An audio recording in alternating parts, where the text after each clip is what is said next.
and welcome to ProCoder. This is Samujwal Kumar and today we are going to discuss some basic terms in Java. So without any further ado, let's dive right into the video. Our first topic for today is tokens. So what are tokens? Tokens are defined as the fundamental or basic units of a Java program. They are often referred to as the smallest part of a Java program. We can relate tokens with cells in the human body.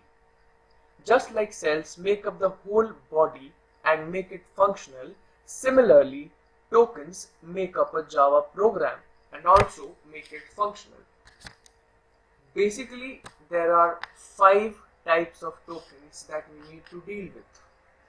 Out of these, we are going to focus only on the first 2 in this video. So we have identifiers, keywords, punctuator, operator and separator. But for this video, we are basically going to focus on identifiers and keywords. So let's start with identifiers. What are identifiers? If I ask you, what is the first thing that comes to your mind when you hear the word identifiers? Doesn't it sound something like identity? And if we talk about identity, the first thing that comes to our mind is our name. So identifiers are basically the names. Just you can relate it with identity. Identifiers are defined as tokens used to define the names of classes, functions and variables. There are certain rules that we must always keep in mind while composing identifiers for our program. These are listed here. The first rule is alphabets from A to Z in uppercase as well as lowercase may be used, and we can also use numbers from 0 to 9. The second point says numeric characters, that is 0 to 9, may be used after alphabets. This means that an identifier cannot begin with a number. Example, we can choose to be James Bond 007 but not 007 James Bond. That's a very good example to remember it, right? The third point says only some special characters such as $sign and underscore sign can be used.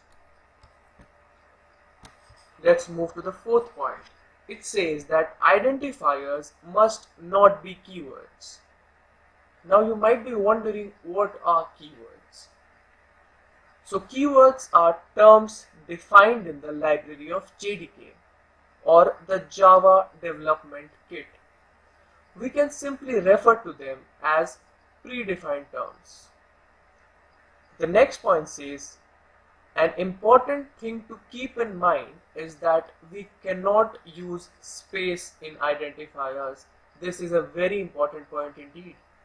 Example, we cannot write pro space coder. It's not a valid identifier. But then procoder or pro underscore coder is a valid identifier. Space is generally substituted with an underscore sign. You must refer to a good list of keywords and keep some of the keywords in mind. As you gradually start working with Java, you'll get hold of the keywords and the identifiers. Now that we are theoretically clear with the rules for writing identifiers, let's try them out practically. So let's create a new class. As mentioned in the definition, a class name is an identifier. So let's try out the first rule. The first rule says that alphabets from A to Z in uppercase as well as lowercase and numbers from 0 to 9 may be used. So let's type in a valid identifier. Suppose I type in capital X, Y, Z. As you can see, it is a valid identifier as demarcated by the blue line around the box. Even if I type in certain numbers such as 5, 6, 7, you can see that it's still a valid identifier. And if I click on OK, the class gets successfully created. Next, let's try out the second rule. The second rule says that numeric characters, that is 0 to 9, may be used after alphabets. This means that an identifier cannot begin with a number. Example, we can choose to be James Bond 007 but not 007 James Bond. This is a very good example to remember this rule. Let's type in 123 Pro Coder. As you can see, it's not a valid Java class name. But if we put the 123 after Procoder, suppose Procoder 123, as you can see, it's again a valid identifier, which proves that the second rule holds true. Next, let's try out the third rule, which says only some special characters such as dollar and underscore can be used. So let's type in $sign. As you can see, again it's a valid identifier. Even if we type in underscore, it still remains a valid identifier. This proves that we can use dollar and underscore sign in writing class names. Even if we use these along with alphabets, they are still valid identifiers. Suppose I type in ABC. As you can see, it's still a valid identifier. Moving on to the fourth rule, which says identifiers must not be keywords. I strongly recommend that you go through a list of good keywords because it's gonna help you write the name of identifiers. So let's type in a keyword such as break. As you can see, it's not a valid Java class name, which means we cannot use keywords as identifiers. Similarly, if we try another keyword such as catch, you can see that it's not a valid Java class name. This proves that the fourth point holds true. Let's move on to the fifth rule, which says an important thing to keep in mind is that we cannot use space in identifiers. So let's type in pro space coder. As you can see, it's not a valid identifier as is indicated by the red outline around the box. But if we write simply pro coder, you can see it's a valid identifier. Similarly, if we replace the space sign with an underscore sign and write pro underscore coder and press enter, you can see that it's a valid identifier. I hope this has made all the rules very clear for you. Our next topic for today is variables. What are variables? A variable is nothing but a temporary memory storage. A variable basically consists of two parts: the data type of the variable and the identifier or the name of the variable. A variable is written something like this, as you can see here. This is called the signature of a variable. We have already discussed about identifier in the previous module. Now let us discuss data types. Data type is defined as a logical construct which allows us to decide the type of content in a variable. So there are two types of data types. The first one is primitive data type and the second one is non-primitive data type. You might be wondering what is the basic difference between the two of them. So let me make it very clear. The first one, that is primitive data type, has a defined memory storage, which means it can only store a certain range of values, whereas the second one, that is non-primitive data types, have a dynamic memory storage, which means they do not have a specified range of data. Now, let's try to discuss data types with the help of this flowchart.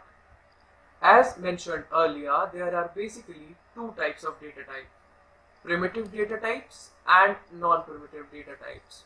Some popular examples of non-primitive data types are classes, interfaces, and arrays.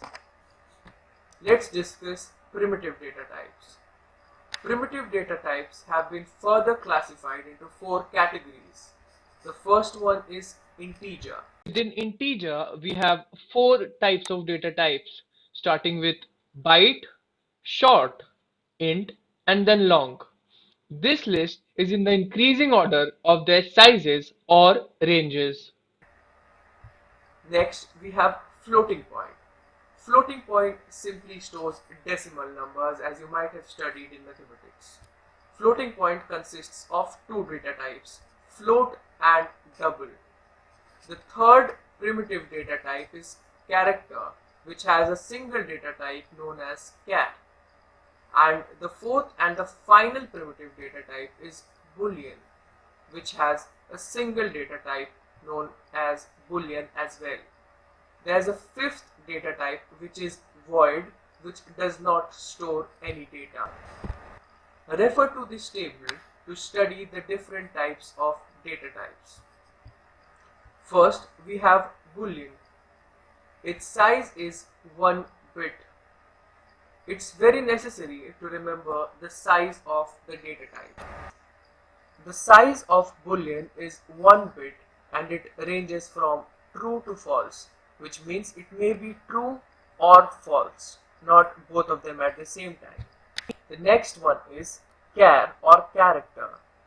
Its size is 16 bits, which is equivalent to 2 bytes. It ranges from 0 to 65,535. Char generally stores characters or a set of characters. Next, the third data type that we have in this table is byte. Its size is 1 byte, as the name clearly suggests, and it ranges from negative 128 to 127, which means that the minimum value that it can store is negative 128 and the maximum value that it can store is 127. The next data type is short. Its size is 2 bytes and it can store data ranging from negative 32,768 to 32,767. The next data type on the list is int. Its size is 4 bytes. You must keep in mind that int is the default data type for non-decimal numbers. On the list is long, which is again used for storing non-decimal values. Its size, as you can see in the list, is 64 bits, which is equivalent to 8 bytes. Its range is mentioned in the list as huge to huge because it can contain possibly all numbers you can imagine in common problems. It can store up to 10 to 11 digit numbers. The size of float is 4 bytes and the size of double is 8 bytes. The range for both these data types varies. Here is a small pictorial representation to help you understand the size of data types. The small glass over here, as you can see, is byte. The bigger glass is short. The still bigger glass is int, and the biggest or the longest glass is long, which means long has the largest range, followed by int, followed by short, and then followed by byte. That's all for the video today. Thanks for watching and I hope you have a wonderful day ahead.